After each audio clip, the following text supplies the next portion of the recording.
Jamaah. Yeay. Oh jamaah. Yeay. Alhamdulillah buat jamaah yang baru bergabung. Hari ini kita sedang membahas tema surat-surat pendek yang menjadi doa ampun. Ini jamaah yang di rumah masih dipegang kan Al-Qur'annya. Jadi aku mau rekap dulu nih. Jadi sebelumnya telah dijelaskan bahwa satu surat dalam Al-Qur'an yang agar selalu diberi penjagaan dari segala kejahatan manusia, yaitu surat Al-Maun. Kemudian surat dalam Al-Qur'an yang bisa membuat makanan menjadi obat dan bernilai pahala tawaf, yaitu surat Al-Fil. Yang terakhir ada surat dalam Al-Qur'an yang akan menjauhkan segala bentuk kerugian waktu dan harta, adalah surat Al-Asr. Masya Allah jamaah. Nah sekarang aku mau kasih lihat, ada video tayangan dulu nih. BMKG ramal penduduk Indonesia dan dunia akan kelaparan. Subhanallah. Berikut video tayangannya. Subhanallah. Izin bertanya Ustaz Syam. Iya siap. Ada nggak ya surat dalam Al-Quran yang kalau misalnya kita baca rutin, insya Allah kita akan hilang nih rasa was-wasnya akan kesusahan yang sedang terjadi maupun kesusahan yang akan datang. Kira-kira ada nggak ya suratnya Ustaz? Ada dong. Baik, tabe guru-guruku yang dimuliakan Allah Subhanahu Wa Taala, para jamaah di studio serta jamaah yang ada di rumah, silahkan dibuka Al-Qurannya, surah Al-Quraisy. أعوذ بالله من الشيطان الرجيم بسم الله الرحمن الرحيم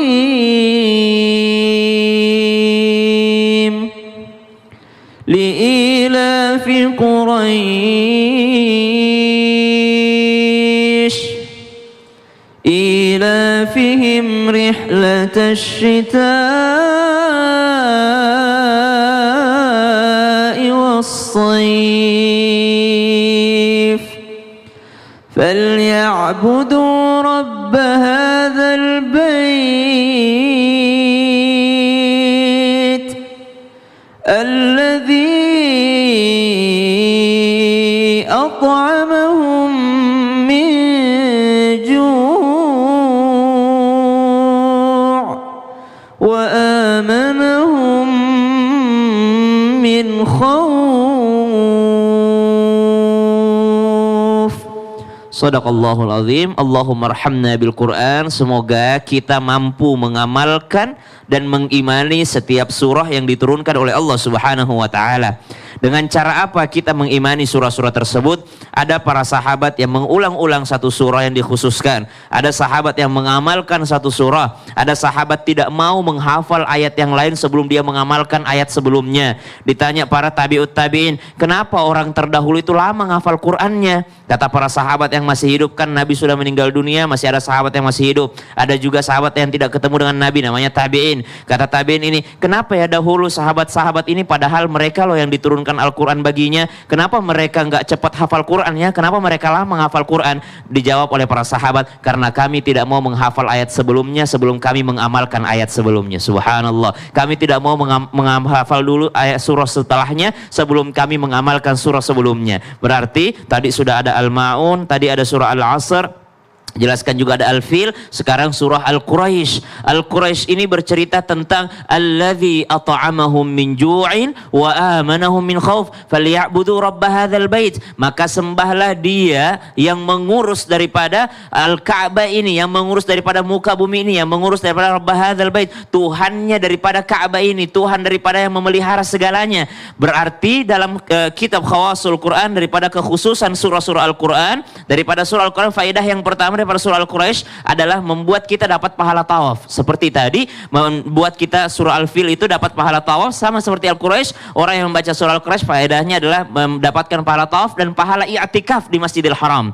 Pahala i'tikaf di Masjidil Haram. Kemudian dikatakan, kalau ditanyakan tadi sama Betari host kita, bahwasanya adakah surah yang membuat kita tidak was-was akan kekurangan makanan, tidak was-was akan kekurangan rezeki, maka dikatakan orang yang beriman mesti tidak boleh was-was akan rezekinya, karena orang beriman itu yakin bahwa rezeki itu dari Allah. Selama dia menjalankan rules ataupun aturan-aturan yang sudah ditetapkan dalam agama, dia berusaha mencari yang halal, maka pada saat itu pula tidak boleh dia ragu akan rezeki dari Allah Subhanahu wa taala. Tapi boleh prediksi, boleh ikut prediksi seperti Nabi Yusuf alaihissalam, 7 tahun mendatang akan terjadi pecah krisis, gratis daripada begini-begini, silakan disiapkan. Boleh seperti itu. Tapi untuk menambah keyakinan kita, baca surah Al-Quraisy. Kenapa? Karena alladzi at'amahum min ju', dialah Allah yang memberikan makan ketika lapar, menghilangkan rasa lapar. Wa amanahum min khauf, dialah Allah yang menghilangkan kekhawatiran, ketakutan daripada hati manusia. Berarti kita harus yakin yang bisa membuat kita kenyang itu adalah Allah Subhanahu wa taala. Ibu,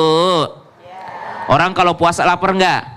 Lapar, tapi kenapa bisa kuat sampai maghrib? Allah yang bikin dia kuat. Kenapa? Karena ada imannya. Berarti iman itulah yang membuat kita kuat meskipun dalam kekurangan. Iman itulah yang membuat kita semakin bertekad untuk menyelesaikan puasa. Kalau tidak ada iman, mau sehat, mau punya harta, kalau tidak ada iman juga nggak kuat juga. Mesti ada keimanan kepada Allah Subhanahu wa taala sembari mendalami makna daripada surah Al-Quraisy tadi. Wallahu ta'ala. Masya Allah. Jadi Ustadz, sebaiknya kita membaca surat Al-Quraisy ya, untuk menambah keyakinan kita nih, biar kita nggak was-was lagi menghadapi kesusahan hidup. Membaca, ya jamaah yang di rumah. Menghafal, mendalami, mentadaburi, mengamalkan isinya, lalu itulah menjadi obat. Masya Allah. Tepuk tangan untuk Ustadz Syam, jamaah. Sekarang aku mau izin bertanya sama Ustadz Maulana.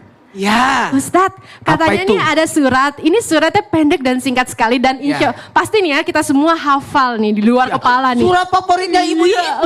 Favoritnya aku juga, Masya Allah. Karena kalau kita misalnya baca nih, kita itu bisa membawa 1000 kebaikan ya. Dan juga kebaikannya tuh baik dunia maupun akhirat. Emang surat apa sih Ustadz Maulana? Oh, tahu dong, silakan. Baik, kita mulai ya. Bismillahirrahmanirrahim, jamaah yang ada di rumah dimanapun berada, silakan siapkan. Saya rasa walaupun tidak disiapkan sudah hafal itu. Yakni surah yang ke-112. Surah Al-Ikhlas. Bismillahirrahmanirrahim. Qul huwallahu ahad. Allahus samad. Lam yalid wa lam yulad wa lam yakul lahu kufuwan ahad. Katakanlah Allah itu Esa. Wah, luar biasa. Allahus samad. Allah tempat kita bergantung, berharap. Nah, dari sini kita bisa belajar surah yang luar biasa, yang mengagungkan Allah, memuliakan Allah. Maka barang siapa, ini surah Allah suka ini surah. Siapa yang membaca surah Al-Ikhlas karena kecintaan akan surah ini, jaminan sorga untuknya. Seorang dilaporkan, ya Rasulullah, itu orang bacanya Al-Ikhlas melulu, Al-Ikhlas melulu, Al-Ikhlas melulu. Memang gak ada surah lain. Ketika dipanggil, saya memang cinta ya Rasulullah surah Al-Ikhlas ini. Kata Rasulullah, engkau masuk surga disebabkan surah Al-Ikhlas. Mana tepuk tangannya? Ibu-ibu pasti senang juga kan? Tapi ibu-ibu bukan kayak karena cinta, karena memang cuma itu yang dihafalkan. Nah, ternyata surah Al-Ikhlas juga bagus dibaca untuk apa? Untuk kemudahan rezeki dan perlindungan atas keluarga.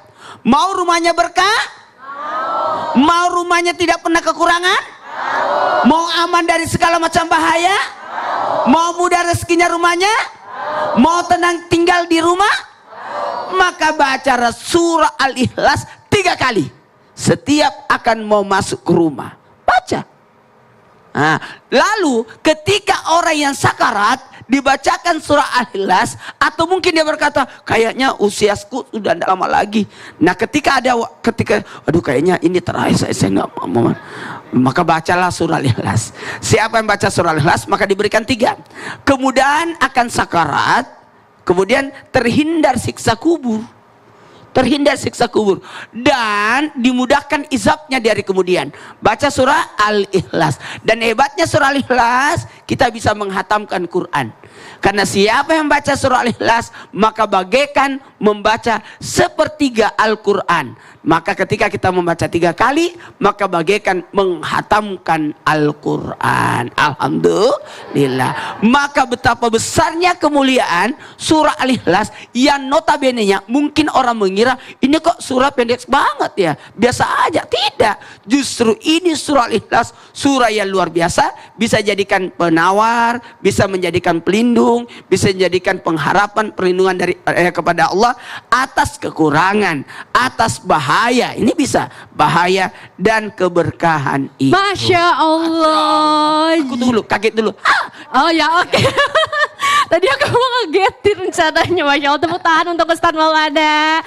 Jadi surat Al-Ikhlas itu insya Allah ya kalau kita baca itu bisa memudahkan kita dan memberikan manfaat baik itu dunia maupun akhirat ya, Masya Allah. Nah jamaah yang di rumah, katanya nih ya ada doa dalam surat Al-Quran yang kalau misalnya kita baca nih, untuknya nih ya, khususnya orang yang baru menempati rumah baru nih, sekalian aku mau tanya juga nih sama Habib Usman. Izin Habib bertanya, katanya benar nih kalau misalnya biasanya kan orang kalau selamatan gitu ya harus ngajiin gitu biar nggak diganggu sama jin katanya gitu ya. Nah itu maksudnya apa? Terus ada nggak ya doa atau misalnya surat Al-Quran yang mana gitu yang bisa menjauhkan kita dari gangguan-gangguan jin, khususnya untuk di rumah kita ya supaya berkah gitu. Silakan Habib penjelasannya. Afwan Betari, Ustadz Maulana, Ustadz Syam.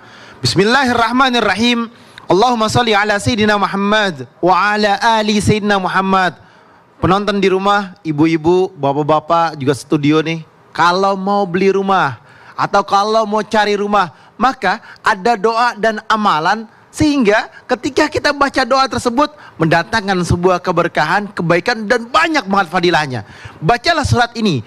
Sesungguhnya siapa orang yang baca surat ini ketika menempati rumah baru, maka akan dijauhkan daripada gangguan godaan jin ataupun manusia. Manusia yang jahat ataupun manusia yang syirik, hasud, dengki dan lain sebagainya bisa terselamatkan. Dan ketika musibah datang juga angkat tangan berdoa. Dengan bacaan ini niscaya Allah Subhanahu wa taala akan membukakan pintu jalan keluarnya. Dan siapa orang yang selalu membaca doa ini setiap habis sholat, dia baca setiap habis sholat 11 kali, setiap habis sholat subuh 11 kali, zuhur 11 kali, asar 11 kali, isya 11 kali, maghrib 11 kali, atau mau tidur dibaca 11 kali, maka setiap dia membaca tersebut akan ada keberkahan di dalamnya. Allah Subhanahu wa taala berikan keberkahan terhadap dirinya, lingkungannya yang dia tinggal, membuat anak-anak kita nih, maka niscaya Allah jaga daripada gangguan pengaruh buruk daripada lingkungannya. Jadi baca doa ini nih, ibu-ibu di rumah nih, anak kita dijaga oleh Allah. Lingkungan yang buruk menjadi lingkungan yang baik. Kita mendatangkan sebuah kebaikan di dalamnya. Doa ini juga adalah doa daripada Nabi Nuh alaihissalam, yang awalnya mengadu kepada Allah karena didustakan oleh umatnya dan disuruh membuat perahu. Dibuat sama Nabi Nuh perahu tersebut. Dan ketika Nabi Nuh berada di dalam perahu tersebut, Nabi Nuh mengangkat tangan berdoa kepada Allah, Alhamdulillah ya Allah, segala puji bagimu ya Allah yang telah menyelamatkan kami daripada orang-orang zalim. Dan baru baca doa ini nih. Jadi awalnya naik ke perahu dan langsung berdoa dan minta kepada Allah. Apa kalimatnya doanya? Waqul, dan berkatalah, bareng-bareng kita baca, Bismillahirrahmanirrahim. Bismillahirrahmanirrahim. Rabbi Anzilni munzalan mubarakan wa anta khairul munzilin. Rabbi anzilni munzalan mubarakan wa anta khairul munzilin. Ya Rabb, minta kepada Allah nih dengan khusyuk. Ya Allah, ya Tuhan kami, tempatkanlah aku ya Allah di tempat yang Engkau berikan keberkahan. Jadi tempat kita ini dikasih keberkahan sama Allah. Tempat ini menjadi perlindungan yang besar, ya Allah berikan kepada kita.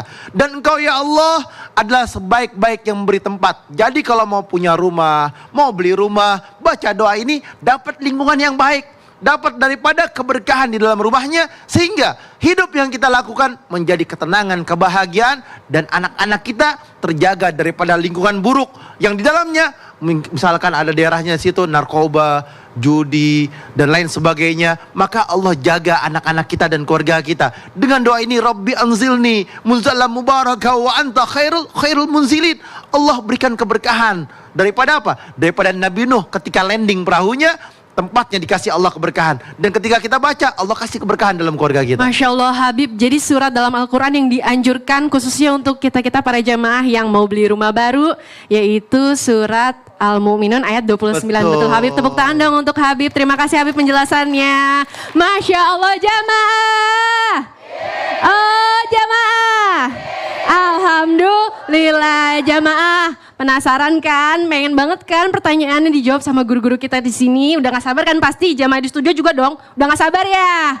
Ya udah kita langsung masuk aja yuk ke segmen Tanya Dong Ustadz. Kami semua tanya dong Ustaz. Ini jamaah yang di studio dulu ya. Jamaah yang di rumah, sabar ya, sabar dikit aja. Ayo ini ibu-ibu siapa di sini yang mau bertanya? Ayo, cium tangannya, tunjuk tangannya. Ayo siapa yang mau bertanya? Kayaknya yang coklat dulu ya. Soalnya aku juga baju coklat hari ini. Jadi aku pilih ibu-ibu yang baju coklat ya. Yang mana nih? Nah ibu-ibu yang di sebelah sini. Boleh silahkan ibu. Pertanyaannya, perkenalan diri dulu dari siapa, dari mana? Ya pertanyaan juga. Sini bu, sama saya tuh bu, jangan jauh-jauh. Iya ibu, saya nggak gigit kok. Ayo bu, silahkan bu. Terima kasih. Assalamualaikum warahmatullahi wabarakatuh buat Ustaz semuanya. Waalaikumsalam warahmatullahi wabarakatuh. Saya ingin bertanya terkait yang tadi dijelaskan. Apakah benar kalau suami setia, suami biar sayang kepada kita, juga anak-anak nurut dengan ucapan kita, kita harus membaca surah Al-Fatihah sebanyak 41 kali di ubun-ubun. Bener nggak nih? Terus apakah memang harus 41? Bisa nggak kita baca misalnya 7 atau 14? Terima kasih. Masya Allah, banget nih pertanyaannya ya. Masya Allah, yaudah ibu boleh silahkan duduk kembali. Nah ini boleh dibantu jawab sama Ustadz Syam. Bagaimana Ustadz, apa benar harus dibacakan surat Al-Fatihah sebanyak 41 kali di ubun-ubun Pak suami? Baik, bismillahirrahmanirrahim. Surah Al-Fatihah kita sepakat bahwa surah ini juga termasuk di antara surah-surah ruqyah. Yang pertama. Yang kedua, ada sahabat Nabi SAW yang mengamalkan surah ini dalam hal obat. Jadi dibacakan air surah Al-Fatihah, lalu ternyata air ini menjadi obat bagi kepala suku pada saat itu. Lalu dilaporkan kepada Nabi, Nabi membiarkannya atau Nabi membenarkan apa yang dilakukannya. Kemudian dibaca juga berulang-ulang, khasiatnya banyak. Kalau dibaca berulang-ulang, termasuk diantaranya dalam kitab Khazinatul Asrar juga dijelaskan bahwa 41 kali dibacakan di ubun-ubun. Jadi kalau dikatakan boleh nggak kalau jumlah yang lain, kalau ibu mampunya 7 kali silahkan 7 kali, tapi tentu saja khasiatnya berbeda. Karena ulama kita sudah menjelaskan 41 kali. Sama dengan ketika kita mendengarkan penjelasan tentang surah Al-Ikhlas. Nabi cuma bilang Al-Ikhlas kana thuluthul Quran. Surah Al-Ikhlas itu sepertiga Al-Quran. Hadisnya seperti itu. Dalam kurungnya ulama menambahkan, jadi kalau mau membaca satu Al-Quran, bacalah 3 kali. Karena 1 kali adalah sepertiga. Jadi kalau 3 kali sama dengan 1 Al-Quran. Bukan berarti meninggalkan surah yang lain. Sama seperti surah Al-Fatihah. Berarti dia mempunyai khasiat khusus ketika seseorang membacanya sebanyak 41 kali. Di mana dibacakan? Di ubun-ubunnya bisa, atau di tengkuknya bisa, di belakangnya sini. Sebagaimana biasa diajarkan guru kita Ustadz Maulana, dibacakan di belakangnya sini. Berarti di tungkuknya, di belakangnya ini. Maka subhanallah, ini akan menjadikan seseorang itu mudah untuk mendapatkan daripada hidayah dari Allah Subhanahu wa taala, dan diniatkan Al-Qur'an ataupun surah Al-Fatihah sebagai asy-syifa, sebagai obat. Obat apa? Obat hatinya si anak ini atau obat hatinya si suami tadi. Namun kembali lagi dibutuhkan juga usaha manusia. Usaha apa? Bukan kita memperbaiki suami, bukan kita memperbaiki anak, tapi usaha dalam memperbaiki diri. Jangan kita fokus sama orang lain, kita fokus perbaiki. Kapan terbuka hatinya anakku? Kapan terbuka hatinya suamiku? Padahal si istri sendiri belum terbuka hatinya. Maka buka hatinya supaya khusyuk dalam membaca Al-Fatihah itu. Maka insya Allah kita tidak pernah tahu dari 41 kali ini, nggak tahu yang mana Al-Fatihah yang keberapa yang diterima sama Allah Subhanahu wa taala. Wallahu taala a'lam. Masya Allah, jamaah sekarang tuh ya depresi, cemas, takutan itu udah menyerang segala umur loh Ustadz Habib. Mental Masya health. Allah, bahkan ya mental health itu remaja-remaja ya mental issues tuh ya. Nah katanya ada surat pendek yang kita hafal tuh itu bisa menghilangkan segala depresi, kecemasan, ketakutan yang sekarang kita hadapi. Penasaran kan jamaah yang di rumah, surat apa ya kira-kira? Ya udah setelah ini kita bahas ya. Jangan kemana-mana, tetap di Islam itu Indah. Jamaah, oh jamaah, Alhamdulillah.